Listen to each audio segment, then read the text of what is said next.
America పర్యటనలో ఉన్న ఆంధ్రప్రదేశ్ మంత్రి Nara Lokesh top class technical Giants అలానే మల్టీనేషనల్ కంపెనీస్కి సంబంధించినటువంటి కీలక అధికారులతో వరుస భేటీలు నిర్వహిస్తున్నారు. ఫస్ట్ రోజు 12 మీటింగ్లు వరుసగా నిర్వహించారు.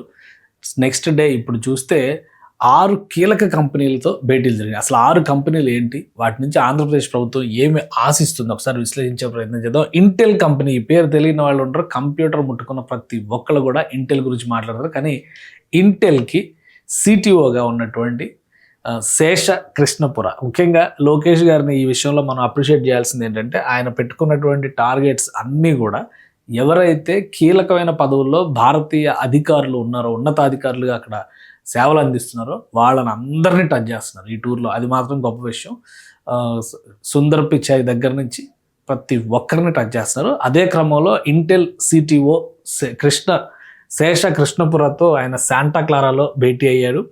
ఇంటెల్ ఏటీఎంపీ యూనిట్ ఏర్పాటు చేయాలని చెప్పని ఒకటి రిక్వెస్ట్ చేశారు. ముఖ్యంగా ఇంటెల్ ఏఐ రీసెర్చ్ సెంటర్ ఏర్పాటుని IIIT శ్రీ సిటీ IIIT ఉంది, అలానే ఐఐటి తిరుపతి ఉంది. ఈ రెండింటి కాంబినేషన్లో ఏదో ఒక భాగస్వామ్యంతో ఒక వ్యవస్థని, ఏఐ రీసెర్చ్ వ్యవస్థను ఏర్పాటు చేయాలని చెప్పని కోరారు. ఇంటెల్ ఆధారిత HP క్లస్టర్లు, విద్య, ఆరోగ్యం, వ్యవసాయం, వాతావరణ పరిశోధనలకు సంబంధించినటువంటి వాటి విభాగాల్ని ఏపీలో ఏర్పాటు చేయాలని ఒకటి విజ్ఞప్తి చేశారు.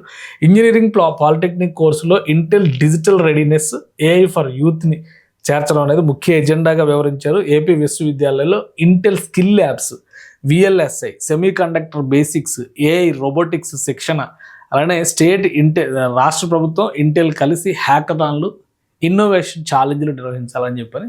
అంటే ఇంటెల్ అనేది ఒక ప్రతిష్టాత్మకమైనటువంటి సంస్థ. కంప్యూటర్ హార్డ్వేర్లో దానికి ఉన్నంత ప్రత్యేకత, దానికి ఉన్నంత సాధికారత మరొక సంస్థకు లేదని చెప్పొచ్చు మనం. అలాంటి సంస్థతో భేటీ జరిపినటువంటి క్రమంలో మంత్రి నారా లోకేష్ చేసినటువంటి విజ్ఞప్తులు ఇవి. వీటిని కన్సిడర్ చేస్తే కనుక ఏపీలో ఇంటెల్కి సంబంధించి ఒక ఎగ్జిస్టెన్స్ ఏర్పడేటువంటి అవకాశం ఉంది. రీసెర్చ్ సెంటర్స్ రూపంలో కావచ్చు, ఏటీఎంపీ యూనిట్ రూపంలో కావచ్చు.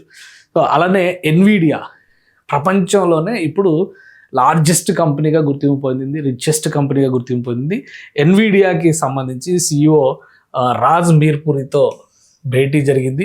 ఎన్విడియా స్మార్ట్ ఫ్యాక్టరీ పైలట్ ప్రాజెక్ట్ని ఏపీలో ప్రారంభించాలని చెప్పని విజ్ఞప్తి చేశారు. అలానే పెగట్రాన్ వంటి OSAT, ATMP తయారీ భాగస్వాములు ఏపీలో పెట్టుబడి పెట్టేలాగా, అంటే ఇవన్నీ కూడా సబ్సిడరీ కంపెనీస్ కింద మనం చూడాలి, పెట్టేలాగా విజ్ఞప్తి చేశారు. ప్రభుత్వ అధికారులకి ఏఐలో శిక్షణ ఇవ్వడం, పౌర సేవా వ్యవస్థల్లో AI అమలుకి సహకారం. ఇప్పుడు ఆల్రెడీ ఏపీలో వాట్సాప్ గవర్నెన్స్ నడుస్తుంది. ఒక అడుగు ముందుకేసి ఏఐని ఏ విధంగా ఉపయోగించాలనేటువంటి ఆలోచన చేస్తున్నారు. ఇక విద్యా సంస్థల్లో క్వాంటమ్ సిమ్యులేటర్ పైలట్ ప్రాజెక్టులు ప్రతిపాదన చేశారు.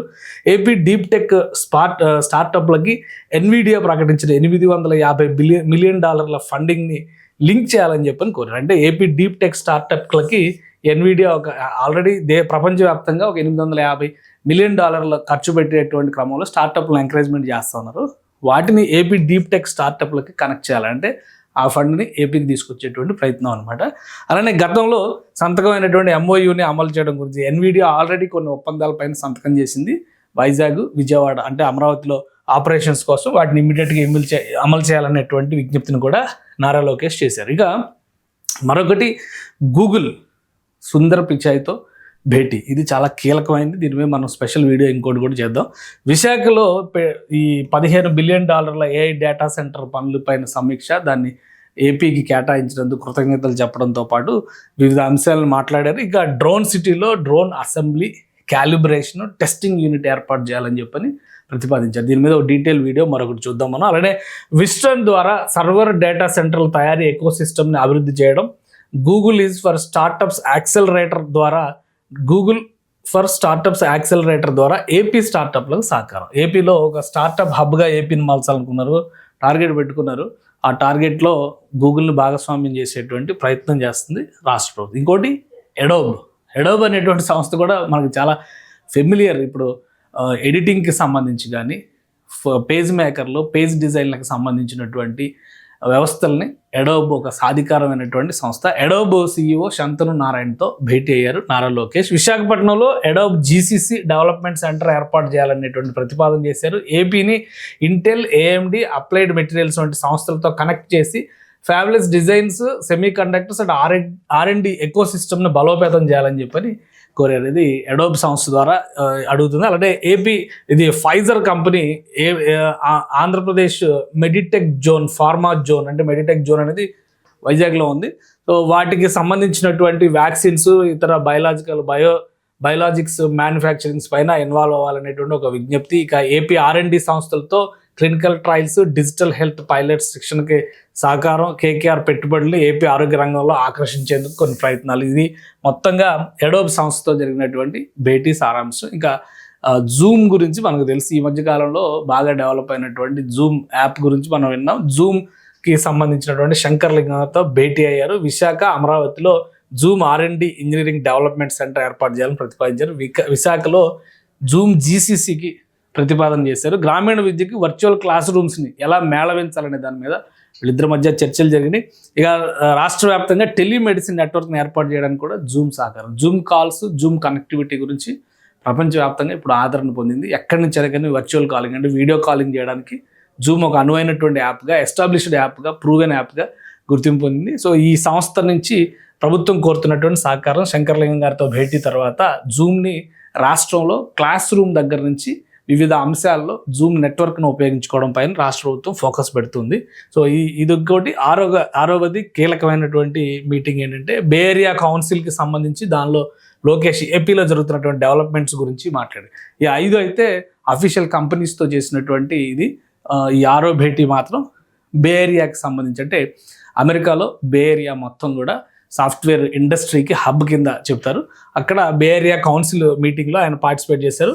ఏఐ విప్లవంలో ఏపీని అగ్రపదంలో నిలపడం, ప్రస్తుత ఆర్థిక వ్యవస్థ $180 బిలియన్ ఉన్న దాన్ని $2.4 ట్రిలియన్ 15% వృద్ధి సాధించే లక్ష్యంతో గవర్నమెంట్ పనిచేస్తుంది. 20 రంగాలపై క్లస్టర్ ఆధారిత అభివృద్ధి, automotives, electronics, AI, renewable energy మొదలైనవన్నీ ఇందులో ఉన్నాయి.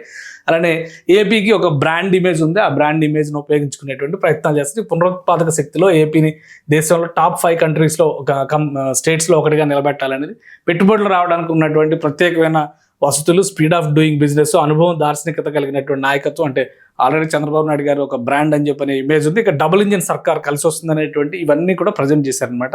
గూగుల్ ఏఐ డేటా సెంటర్ శంకుస్థాపన మార్చిలో జరుగుతుందని అనౌన్స్ చేశారు. ఏఐ ద్వారా స్కిల్ సెన్సెస్, ప్రతి కుటుంబంలో ఒక ఏఐ ప్రొఫెషనల్ ఉండాలనేది ఏపీ ప్రభుత్వ లక్ష్యంగా వివరించారు. మొత్తం 6 భేటీలు జరిగినాయి. 5 కంప్లీట్గా ఎంఎన్సీస్తో జరిగినటువంటి భేటీలు. 6వది ఎక్స్పర్ట్స్, ఇండస్ట్రీ ఎక్స్పర్ట్స్ అందరితో కలిపి జరిగినటువంటి ఆ కౌన్సిల్ మీటింగ్. సో ఈ మీటింగ్ సారాంశం ప్రకారం చూస్తే కనుక ఏపీకి నెక్స్ట్ లెవెల్ ఆఫ్ ఇన్వెస్ట్మెంట్స్ పైన నారా లోకేష్ పెద్ద ఎత్తున ఫోకస్ చేశారని అర్థం చేసుకోవచ్చు.